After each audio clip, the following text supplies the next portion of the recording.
Let's bring in our roundtable ABC News political analyst Matthew Dowd, ABC News correspondent Karen Travers, who covers the White House for us, Steve Inskeep, host of NPR's Morning Edition and the Up First podcast, and 538 senior political writer Perry Bacon Jr. Welcome to all of you. It's great to have you here, and welcome to you, Karen Travers, a first here today. To Matt, I want to start with you. Let's get right to the ABC News Washington Post poll out this morning. Backed by a strong economy, of course, the president has reached his highest approval rate in office. In our polling, approval rate of 44%, still well below 50%. What should any 2020 Democrats be concerned about looking at these numbers, even this far in advance? Well, 44% is like saying you're the thinnest person at fat camp. I mean, it's not a good number to go into as a president. And as we know from the polling, the average number that the president had in ABC polling over the course of his 2.5 years is 39%. No president has been that low in that. I think there's parts of the poll that the president can celebrate, which is on the economy. His problem is every other issue he's underwater on. And Democrats have to be concerned that even at that point of low approval ratings and where the president stands today, they don't have overwhelming leads when you go from adults to registered voters. They do have leads. Biden has a lead, but it closes fast. So this is going to be an exceedingly competitive race from now until November 2020. Karen, the big number that also stands out in her poll is the majority of the country approves of Trump's handling of the economy.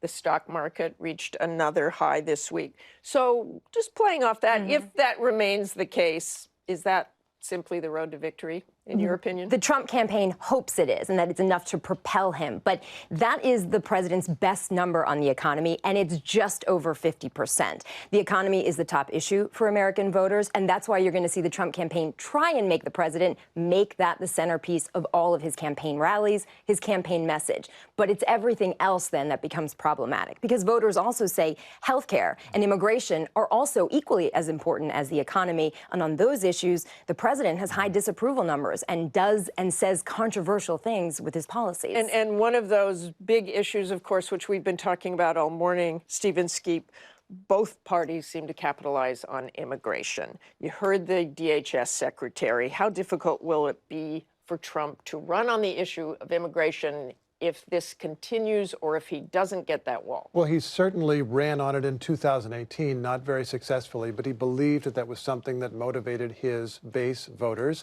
And there can't be very much doubt that it does. We should remember that people who are more conservative have a different media diet, and they're seeing a different narrative about what's going on in these detention centers and who's responsible. And the president does have a simple message. If they don't like the conditions, they shouldn't come, something that he has just said in the last day or so, and that people in more conservative media outlets will be saying. We should also note in the poll, Martha, 44% approval rating is not good, as Matthew correctly notes. And yet in the same poll, when asked how people might plan to vote against various Democrats, the president gets up to 46, 47, 48%. There are people who disapprove of the president, or who at least don't approve of the president's performance, who are nevertheless saying in the same poll they're ready to vote for him. There are people who think he has been unpresidential who are nevertheless saying in the same poll they're ready to vote for him. That happened in 2016. It's the thing that could get the president back in 2020. Especially important with those independents. And Perry, the first look at polling since the first Democratic debate, the latest ABC News Washington Post poll shows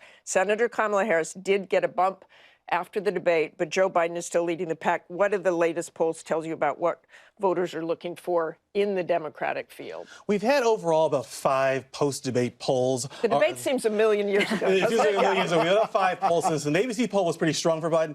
Biden still leads almost every poll. That said, the general trend of the last month has been Warren is gaining and Kamala Harris is gaining. Bernie Sanders is going down a little bit, and Biden is going down a little bit. Biden is still the frontrunner. He's ahead in every poll. That said, this debate performance was not great for him, and it shows up in the numbers, and he's now, and Harris, from fundraising to on the ground in Iowa, is doing better and has a bit of momentum right now. Can the other candidates, Matthew, the other Democratic candidates, really chip away at Biden at this point? Well, it shows that in the aftermath of the debate they can, because Joe Biden was sitting at 28 or 30%, and in our poll and other polls, he's now down to a quarter or 20% of it. I mean, I think we're in the round. This is so soccer go women today. They're playing the Netherlands, so hope the women win. we're in this sort of group stage, and we're about to go into the knockout stage soon, probably in the advance of the ABC debate in September, is I think Joe Biden and Bernie Sanders are the two weakest sort of front-running candidates that we've had in a party in a long, long time. And I think once other candidates sort of demonstrate, get name ID, do well in debates, that's when I think those two are really in trouble. And Karen, we're also seeing President Trump. You see this all the time, President Trump going after Joe Biden. They're taking shots at each other. Does that help Biden, do you think, to be seen as a Trump opponent, or is it a little more attention that he wants? It helps because it allows him to make this a general election. It allows Biden to say this is all about who can best beat Trump, and if he's focusing on me, it means he's the most worried about me. So it allows him to skip the Democratic primary at this point and focus on next year. But it hurts because it means Joe Biden's getting it from all sides. He's getting it from his Democratic rivals, and he's getting it from President Trump. But you're right, the president focuses on Joe Biden more than any other candidate. He makes comments about him in public statements. He tweets about him. Yesterday, he was also tweeting about Joe Biden. And that shows perhaps that he's paying attention to the polls, which shows Joe Biden leading him nationally and in key states. But I also think that the Trump campaign feels that there are weaknesses about Joe Biden's campaign that Matt just mentioned that they can exploit, and they'd like to see that matchup. And Steve, biggest asset that Joe Biden has is Donald Trump. Biggest asset Joe Biden has, because once he has electability, and that's his biggest asset right now, and demonstrating he can pivot up against Donald Trump is the best thing Joe Biden has. And Steve, the war of words between Kamala Harris and Biden continued this week over the issue of busing, going back to those debates, as their campaign argued over whether they really disagree on the issues. But yesterday, we heard this from Biden, an apology? Hang on just a sec. Okay. Now, was I wrong a few weeks ago to somehow give the impression to people that I was praising those men who I successfully opposed time and again? Well, yes, I was. I regret it. And I'm sorry for any of the pain or misconception they may have caused anybody. Okay, Steve, will that end it? Well, he actually did say, I'm sorry for any pain or misconception. It's an actual apology. In a sense, it ends it in that we have this endless river of news going on, and we're so far out from the election, and we may not even remember this episode weeks from now. But it gets to the heart of Biden's appeal and his political style and the way he wants to sell himself. He wants to tell voters, I'm the guy who can work with the other side. I'm the guy who can get things done, even with people with whom I profoundly disagree. But it's also a reminder that Joe Biden has been around a long time. He's been around since the days when people who had been open segregationists were still in positions of power in the government, and he dealt with those people once upon a time. Perry, does this put the issue to bed? I think it was this issue to bed. Yes, I think he's apologizing. That was what Cory Booker asked for, but it shows a weakness of his But how about the campaign. fact that it was 2 weeks? That's what I was going to say. Exactly that is that Cory Booker said you should apologize literally 18 days ago. Biden got there now. If you're going to move on an issue anyway, this is the problem with Biden is he has the wrong position in the current Democratic Party on a long list of issues, and he either has to move, and he probably should move quickly as opposed to letting this. He got attacked by Booker, Kamala Harris, Elizabeth Warren on this issue. He probably needs to adjust and be willing to say, like, the Iraq war vote is going to come up at some point. He's using the death penalty going to come up at some point. He needs to figure out where in the party is a But moderate. then does that turn into a huge apology tour? Is Exactly. that what he's I'd rather trying to have Nixon avoid? lose, but, you know. As I said earlier, his greatest asset is Donald Trump. His biggest vulnerability is Joe Biden. And Joe Biden, the question is always going to be, it's not just this specific issue or another issue, is does he, a politician that got elected before 8-track tapes came and went, does he fit the 21st century America and Democratic Party? And over the steps he's taken in the last 30 days, he showed he's out of sync with where the country is today. The Democratic Party, for sure. And Karen, that brings me to you, because one of the things I love about your reporting is that you often tell us here at ABC about what you're hearing from around the country. You talk to a lot of radio hosts doing ABC News Radio and the questions they ask you. Tell us what you're hearing about what voters are thinking of all this. This is about Donald Trump's personality. And every time we talk about policy, it's through the prism of his personality. He announces something, and it's how he does it, how he plans to go down a path on health care or immigration. And the president makes this all about personality because of the nicknames, the personal insults of other candidates. You're never going to see the president get out there and give a detailed rebuttal to a policy position of Elizabeth Warren or Joe Biden. That's just just not how he does politics. And when it is on his terms, voters recognize that. And then they're not focusing on the policy, they're focusing on the cult of personality of President Trump. And so how do the Democrats get them back to focus on issues? I had an opportunity in South Carolina to talk with a bunch of Democratic voters a couple of weeks ago. And for Democrats as well, it's all about Donald Trump. And their question, voter after voter after voter, is who is going to beat this man? That, of course, is why Joe Biden has seemed strong up to now, because it's presumed that he can beat this man.